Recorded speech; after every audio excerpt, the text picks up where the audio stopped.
గత ప్రభుత్వంలో 3వ తారీఖు నాడు తమకు జీతాలు వచ్చేవని కానీ ఇప్పుడు జీతాలు తగ్గించారని హైడ్రా సిబ్బంది ఆరోపించారు.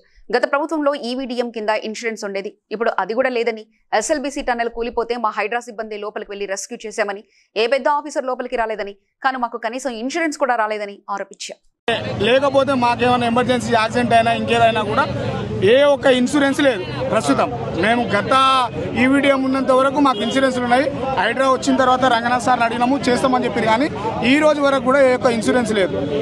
కరోనా టైంలో ఇన్సూరెన్స్లు ఉన్నాయి. ఇంకోటి రీసెంట్గా ఒక ఎస్ఎల్బీసీ టన్నల్ రెస్క్యూలో మేము పోయినాం, దాదాపు ఒక 400 మంది దాకా పోయినాం. 10 రోజులు అక్కడే ఒక్కొక్క బ్యాచ్ విధులు నిర్వహించి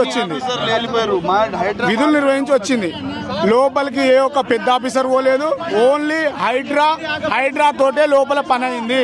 అక్కడ నడిచిన మీ జీతాలు ఎట్టి పరిస్థితిలో తగ్గవని అన్నారు. జీతాలు తగ్గవన్న క్షణంలో మేము ఏకీభవించి బయటకు వచ్చినాం. మాట్లాడిన తర్వాత ఏకీభవించి వచ్చిన తర్వాత 17 తారీఖు వరకు కూడా సాలరీస్ క్రెడిట్ కాలేదంటే మేము డిస్ట్రిక్ట్ నుంచి వచ్చి బతకటోళ్ళం సార్. రూమ్ రెంట్ ఎంత, కూరగాయలు ఎంత, పెట్రోల్ ఛార్జ్ ఎంత, గ్యాస్ ఎంత, కరెంట్ ఎంత, ఇవన్నీ ఎట్లా గడపాలనేది మాకే అర్థం కావట్లేదు. ఎప్పటిదాకా కొనసాగిస్తారు? కమిషనర్ జీతాలు మాకు వచ్చిందా కొనసాగిస్తాం సార్. మా విశ్వజీ సార్ ఆయంలో